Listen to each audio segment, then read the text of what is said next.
नमस्कार, ये आकाशवाणी पटना है। अब आप अंशु अवस्थी से प्रादेशिक समाचार सुनिए। सबसे पहले मुख्य समाचार। सीतामढ़ी के एक मरीज की आज कोरोना संक्रमण के कारण मौत, इसके साथ ही संक्रमण से मरने वालों की संख्या बढ़कर 4 हुई। प्रदेश में कोरोना संक्रमण के मामलों की संख्या बढ़कर 481 हुई। अब तक 107 मरीजों को स्वस्थ होने के बाद अस्पताल से मिली छुट्टी। जयपुर से प्रवासी मजदूरों को लेकर आज पहली विशेष श्रमिक ट्रेन दानापुर पहुंची। केरल से बिहार के लिए आज 2 और ट्रेनें खुली। और केंद्र सरकार ने प्रधानमंत्री जनधन योजना की महिला लाभार्थियों के खाते में 500 रुपये की दूसरी किस्त बैंकों को जारी की। अब समाचार विस्तार से। प्रदेश में कोविड-19 संक्रमित एक और व्यक्ति की मौत के बाद मृतकों की संख्या बढ़कर 4 हो गई है। आज पटना के एनएमसीएच में कैंसर से ग्रसित सीतामढ़ी जिले के एक रोगी की कोरोना संक्रमण से मौत हुई। स्वास्थ्य विभाग के प्रधान सचिव संजय कुमार ने बताया कि युवक का मुंबई स्थित टाटा कैंसर रिसर्च इंस्टीट्यूट में इलाज चल रहा था। श्री कुमार ने बताया कि युवक 28 अप्रैल को मुंबई से सीतामढ़ी वापस लौटा था और उसे 30 अप्रैल को एनएमसीएच में भर्ती किया गया था। इधर कोविड-19 के 12 नये मामलों की पुष्टि होने के साथ ही संक्रमितों की संख्या बढ़कर 481 हो गई है। आज सामने आये नये मामलों में भोजपुर में 6, कैमूर में 3, बक्सर में 2 और सारण के एक व्यक्ति में कोरोना वायरस की पुष्टि हुई है। अब राज्य के 30 जिले इस महामारी की चपेट में आ गये हैं। स्वास्थ्य विभाग के अनुसार आज 9 और कोरोना संक्रमित मरीजों को स्वस्थ होने के बाद अस्पताल से छुट्टी दे दी गयी है। स्वस्थ होने वालों में नालंदा और पटना के 3-3, मुंगेर के 2 तथा बक्सर के 1 मरीज शामिल हैं। अब तक 107 मरीज स्वस्थ होकर अपने घर लौट चुके हैं।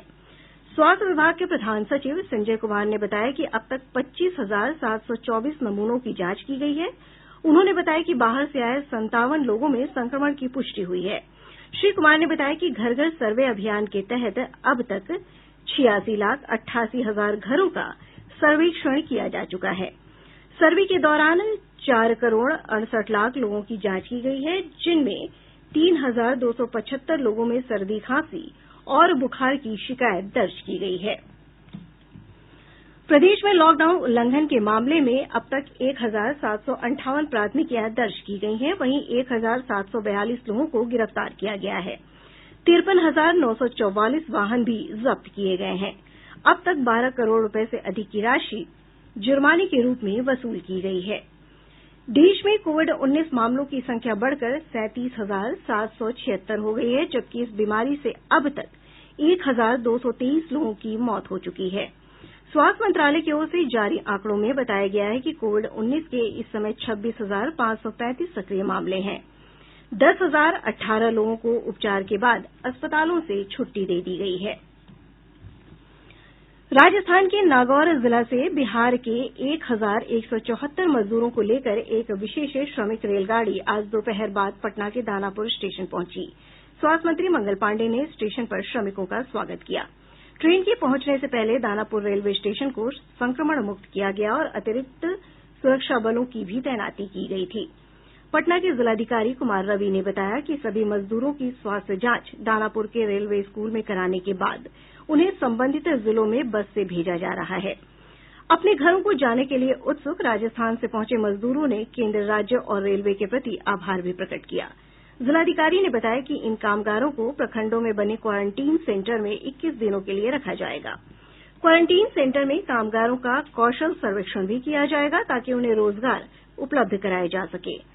गौरतलब है कि केंद्र सरकार ने लॉकडाउन के कारण अलग अलग जगहों पर फंसे कामगारों, तीर्थयात्रियों, पर्यटकों, विद्यार्थियों और अन्य लोगों के लिए श्रमिक स्पेशल रेलगाड़ियां चलाने का फैसला किया है। मुख्यमंत्री नीतीश कुमार ने प्रवासी कामगारों और विद्यार्थियों को वापस लाने में सहयोग के लिए केंद्र सरकार, रेल विभाग और राजस्थान सरकार के प्रति आभार व्यक्त किया है। केरल के एर्नाकुलम और तिरूर से पटना के दानापुर के लिए आज शाम 2 विशेष श्रमिक ट्रेन रवाना हो गई है। ये विशेष रेलगाड़ी 4 मई को दानापुर पहुंचेगी। इधर राजस्थान के कोटा से गया और बेगूसराय के लिए कल विशेष ट्रेनें चलाई जाएंगी। इधर ओडिशा के नवरंगपुर में फंसे प्रदेश के छात्रों को वाहनों के जरिए पटना लाया जा रहा है।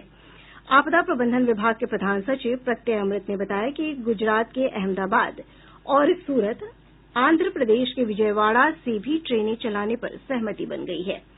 उन्होंने बताया कि दिल्ली, कर्नाटक और महाराष्ट्र से विशेष ट्रेनों के परिचालन पर बातचीत चल रही है। केंद्रीय और सूचना प्रसारण मंत्री प्रकाश जावड़ेकर ने कहा है कि लॉकडाउन के तीसरे चरण में 4 मई से व्यावहारिक तौर पर लगभग आधे देश में कामकाज शुरू हो जाएगा। श्री जावड़ेकर ने कहा कि लॉकडाउन से हमें सफलता मिली है और कोरोना महामारी को रोकने में अन्य देशों की तुलना में भारत का निष्पादन बेहतर रहा है। भारत ने इस क्राइसिस को ठीक मैनेज किया है, यह हमें समझना पड़ेगा। और ये इसलिए हुआ कि समय पे लॉकडाउन हुआ, लॉकडाउन का कड़ाई से पालन हुआ और अब ईजिंग आउट कर रहे हैं, फेजिंग आउट कर रहे हैं। और फेजिंग आउट में ग्रीन जोन में लगभग सारी दैनंदिन एक्टिविटीज जो है, रोजमर्रा की सारी एक्टिविटीज खुल गई है। सभी उद्योग और खासकर उद्योग ग्रामीण क्षेत्रों में ही होते हैं, एकदम शहरों के बीचे बीच फैक्ट्रीज नहीं होती है, तो वो आसपास होती है। वो सारी फैक्ट्रीज भी डेडिकेटेड ट्रांसपोर्ट से चालू रहेगी। तो वो दूसरा मुद्दा है। कंस्ट्रक्शन एक्टिविटीज शुरू कर सकते हैं, जहां वहां मजदूर, वैसे भी कंस्ट्रक्शन एक्टिविटी पर मजदूर वही रहते हैं। श्री जावड़ेकर ने कहा कि विपक्ष केवल दोषारोपण में लगा हुआ है और उसके पास विचार विमर्श का कोई एजेंडा या मुद्दा नहीं है। उन्होंने कहा कि विपक्ष ऐसे मुद्दों पर सरकार की आलोचना करता है जिन पर वो पहले सहमति व्यक्त कर चुका होता है। प्रादेशिक समाचार आप आकाशवाणी पटना से सुन रहे हैं। केंद्र सरकार ने 4 मई से लॉकडाउन की अवधि देशभर में 2 सप्ताह के लिए आगे बढ़ा दी है, परंतु ग्रीन और ऑरेंज श्रेणी में आने वाले कम जोखिम वाले जिलों में पर्याप्त रियायतें दी जाएंगी।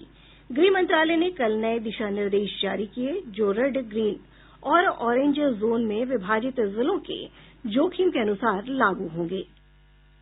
सरकार द्वारा घोषित नए दिशा निर्देशों का समाज के सभी वर्ग ने खुलकर स्वागत किया है।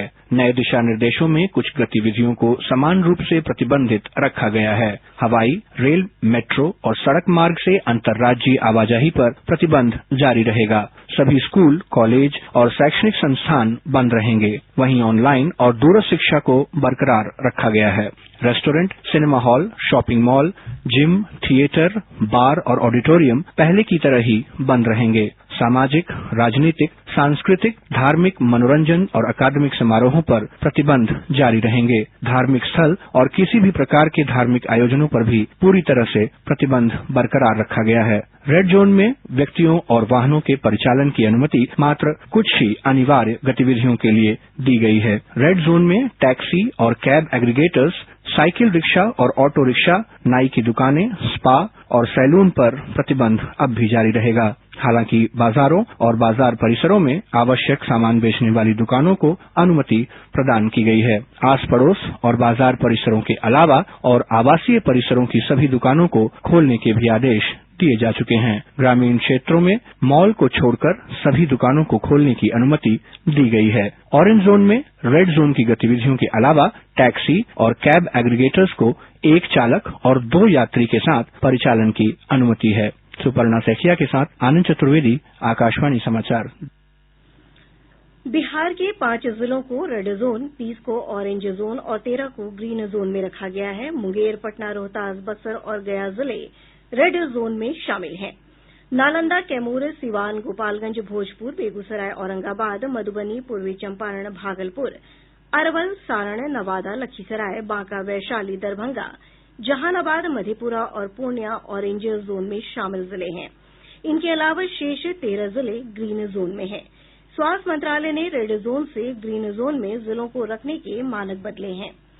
केंद्रीय स्वास्थ्य सचिव प्रीति सूदन ने बताया कि अब तक संक्रमण से मुक्त या पिछले 21 दिनों में संक्रमण का कोई मामला न होने पर किसी जिले को ग्रीन जोन माना जाएगा।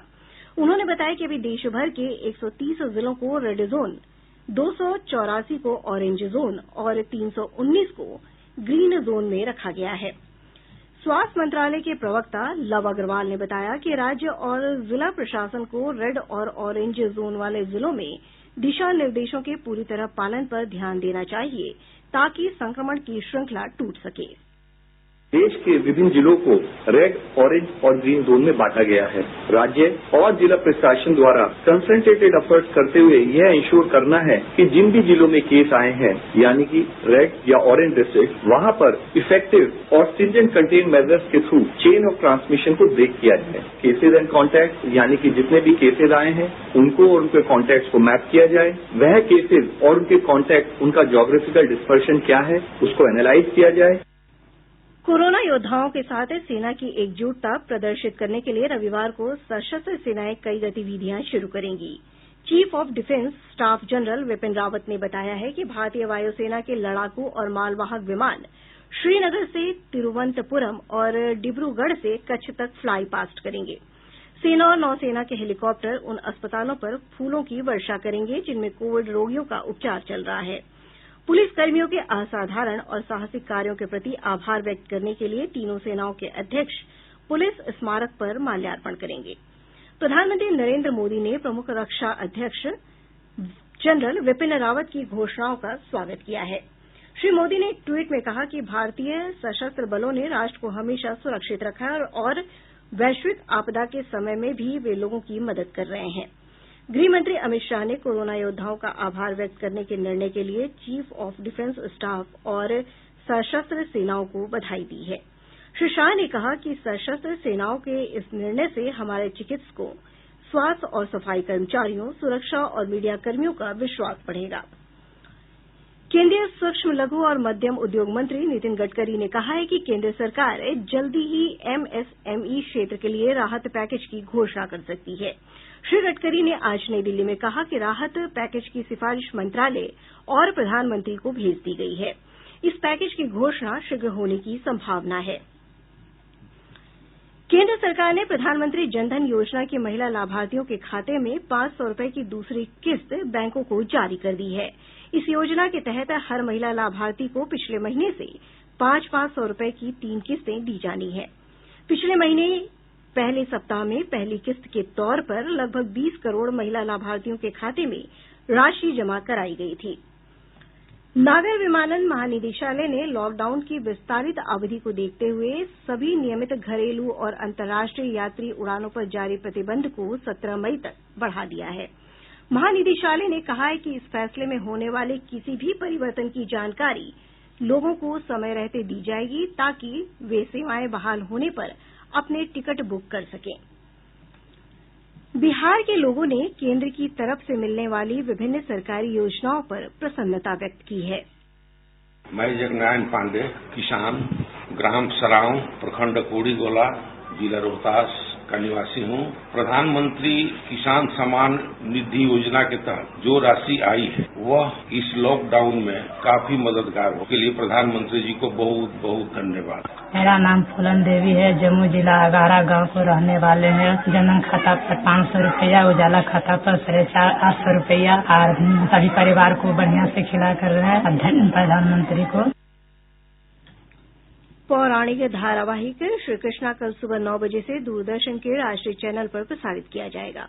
सूचना और प्रसारण मंत्री प्रकाश जावड़ेकर ने एक ट्वीट में लोगों से भगवान कृष्ण की महिमा की कथा देखने की अपील की है।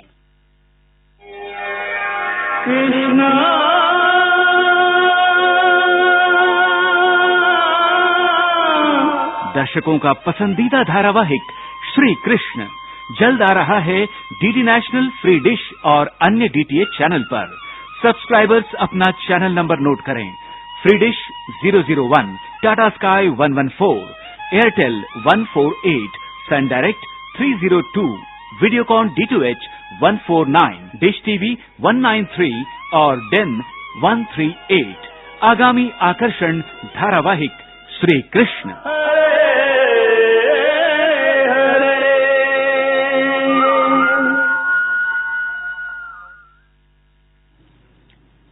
केंद्र सरकार ने इस रिपोर्ट को खारिज कर दिया है कि उसके कर्मचारियों को सुबह 9 बजे से शाम 7 बजे तक काम करना होगा। एक ट्वीट में पत्र सूचना कार्यालय ने इस खबर को गलत बताया है। पत्र सूचना कार्यालय ने स्पष्ट किया है कि सरकार ने ऐसा कोई निर्णय नहीं लिया है और न ही ऐसा कोई प्रस्ताव विचाराधीन है। और अब अंत में मुख्य समाचार एक बार फिर। सीतामढ़ी के एक मरीज की आज कोरोना संक्रमण के कारण मौत। इसके साथ ही संक्रमण से मरने वालों की संख्या बढ़कर 4 हुई। प्रदेश में कोरोना संक्रमण के मामलों की संख्या बढ़कर 481 हुई। अब तक 107 मरीजों को स्वस्थ होने के बाद अस्पताल से मिली छुट्टी।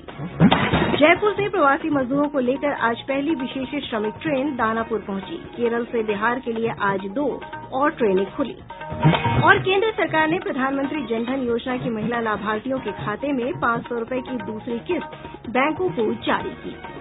इसके साथ ही आकाशवाणी पटना से प्रसारित प्रादेशिक समाचार का ये अंक समाप्त हुआ। घर में रहिए, सुरक्षित रहिए और सुनते रहिए आकाशवाणी।